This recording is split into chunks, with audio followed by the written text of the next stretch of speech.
ഒരു Baleno purchase ചെയ്യാൻ plan ഉള്ളവരുടെ ഏറ്റവും വലിയൊരു ഡൗട്ട് ആണ് നമ്മുടെ കയ്യിൽ എത്ര രൂപ ഡൗൺ പേയ്മെന്റ് വേണം. നമുക്ക് ഒരു ബേസ് മോഡൽ ബലേനോ എടുക്കാൻ വേണ്ടിയിട്ട് എത്ര രൂപ ഡൗൺ പേയ്മെന്റ് വരും, അതിൽ എന്തൊക്കെ ഫീച്ചേഴ്സ് വരും എന്ന് നമുക്ക് നോക്കിയാലോ. നിങ്ങളുടെ കയ്യിൽ ഒരു 60,000 രൂപ എടുക്കാനുണ്ടെങ്കിൽ മാസം വെറും 10,500 രൂപ EMI അടച്ചുകൊണ്ട് നമുക്കൊരു ബലേനോ സിഗ്മ സ്വന്തമാക്കാൻ പറ്റും. ഈ കിടക്കുന്നത് ഒരു ബേസ് വേരിയന്റ് ബലേനോ ആണ്. അപ്പൊ ഇതിൽ എന്തൊക്കെ ഫീച്ചേഴ്സാണ് വരുന്നത് നമുക്ക് നോക്കിയാലോ.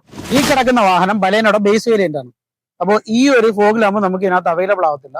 അത് മാത്രമല്ല, നമ്മുടെ ആ ഒരു സൈഡ് പ്രൊഫൈലിലോട്ട് വരുന്ന സമയത്ത് വീല് വരുമ്പോൾ എല്ലാം ഡ്രം വീലായിരിക്കും വരുന്നത്. ഇൻഡിക്കേറ്റർ വരുമ്പോഴത്തേക്കും ഫെൻഡറിലായിരിക്കും ഇൻഡിക്കേറ്റർ വരുന്നത്. നമ്മുടെ മിററിനകത്തൊന്നും ഇൻഡിക്കേറ്റർ വരത്തില്ല.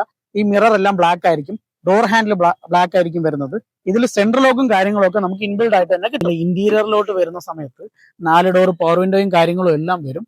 ടച്ച് സ്ക്രീനോ കാര്യങ്ങളോ വരത്തില്ല, ആംറസ്റ്റ് ഒന്നും വരത്തില്ല. നമ്മുടെ ഇതിന്റെ റിയറിലോട്ട് വരുന്ന സമയത്ത് ഇതില് ഡീഫോഗറും കാര്യങ്ങളും ഒക്കെ നമുക്ക് ഇൻബിൽഡ് ആയിട്ട് തന്നെ കിട്ടും. ഈ വാഹനത്തിന്റെ ബേസ് മോഡൽ തന്നെ നമുക്ക് 6 എയർ ബാഗ് അവൈലബിൾ ആണ്. ഓണം അടുപ്പിച്ച് എല്ലാ ഷോറൂമിലും നമുക്ക് ഇതിന്റെ ഓഫേഴ്സ് എല്ലാം സ്റ്റാർട്ട് ചെയ്തിട്ടുണ്ട്. മിനിമം 40,000 രൂപയുടെ ക്യാഷ് ബെനിഫിറ്റ് ആയിരിക്കും നിങ്ങൾക്ക് കിട്ടാൻ പോണത്. ഒരു ബലേനോ എടുക്കാൻ ആഗ്രഹമുള്ള ഒരാൾക്ക് വെറും 60,000 രൂപ ഡൗൺ പേയ്മെന്റ് അടച്ചുകൊണ്ട് മാസം 10,500 രൂപ EMI അടച്ചുകൊണ്ട് സ്വന്തമാക്കാൻ പറ്റിയ ഒരു ബെസ്റ്റ് വേരിയന്റ് ആണ് ഈ ബേസ് മോഡൽ.